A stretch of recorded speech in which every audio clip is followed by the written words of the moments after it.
Talkies లో ఈ week భారీగా సినిమాల కిక్ పెరిగింది. అశోకవనంలో అర్జున కళ్యాణం అంటూ విశ్వక్సేన్ తన విశ్వరూపం చూపించేందుకు వచ్చాడు. జయమ్మ పంచాయతీ మూవీతో సహా భలే తందనానా కూడా ఈ వీకే థియేటర్స్ మీద దండెత్తింది. ఇంతకీ ఏ సినిమా టాక్ ఏంటి, ఫైనల్ రిజల్ట్ ఏమని తేలింది? Just watch it. ఈ వీక్ ముచ్చటగా 3 సినిమాలు దండెత్తాయి. అందులో శ్రీ విష్ణు క్యాథరిన్ కాంబినేషన్ లో చైతన్య దంతలూరి తీసిన మూవీ భలా తందనానా థియేటర్స్ లో సందడి చేస్తోంది.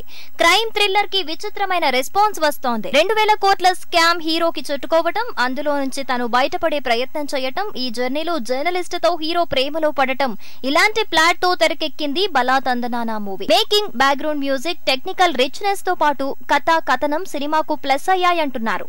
Shri Vishnu Catherine and co performance వణికిస్తుందంటున్నారు. చైతన్య దంతలూరి మేకింగ్ బాగున్నా సీరియస్ పాయింట్ కి కామెడీ యాడ్ చేయటం మీదే కాస్త మిక్స్డ్ టాక్ వస్తోంది. విచిత్రమైన సినిమాలకు కేర్ ఆఫ్ అడ్రస్ గా మారిన యంగ్ హీరో విశ్వక్సేన్ ఇప్పుడు విజయ్ సాగర్ మేకింగ్ లో విశ్వక్సేన్ చేసిన ప్రయోగం థియేటర్స్ లో సందడి చేస్తోంది.